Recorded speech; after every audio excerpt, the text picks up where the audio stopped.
Once upon a time there was a queen who had a son so ugly and so misshapen that it was long disputed whether he had human form. A fairy who was at his birth said, however, that he would be very amiable for all that, since he would have uncommon good sense.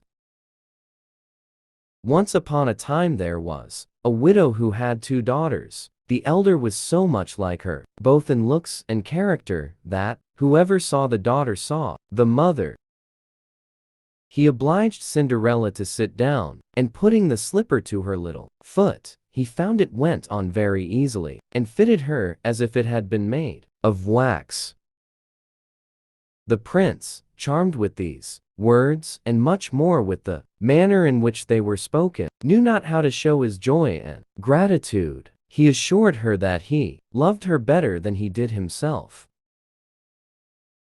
After 100 years, the son of the king then reigning, who was of another family from that of the sleeping princess, was hunting on that side of the country, and he asked what those towers were which he saw in the middle of a great thick wood.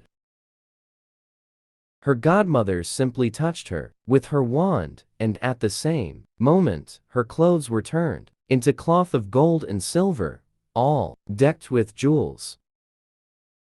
I wish with all my heart that you may be the most lovable prince in the world, and I bestow my gift on you as much as I am able. Monsieur Puss came at last to a stately castle, the master of which was an ogre, the richest ever known, for all the lands which the king had then passed through belonged to this castle. The gentleman had also a young daughter, a rare goodness and sweetness of temper, which she took from her mother, who was the best creature in the world. The king's son, who was told that a great princess, whom nobody knew, was come, ran out to receive her. He gave her his hand as she alighted from the coach, and led her into the hall where the company were assembled.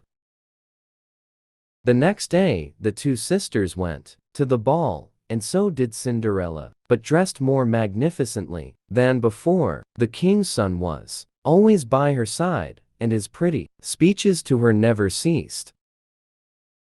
The poor child was the drudge of the household, and was always in the wrong. He was, however, the most bright and discreet of all the brothers, and if he spoke little, he heard and thought the more.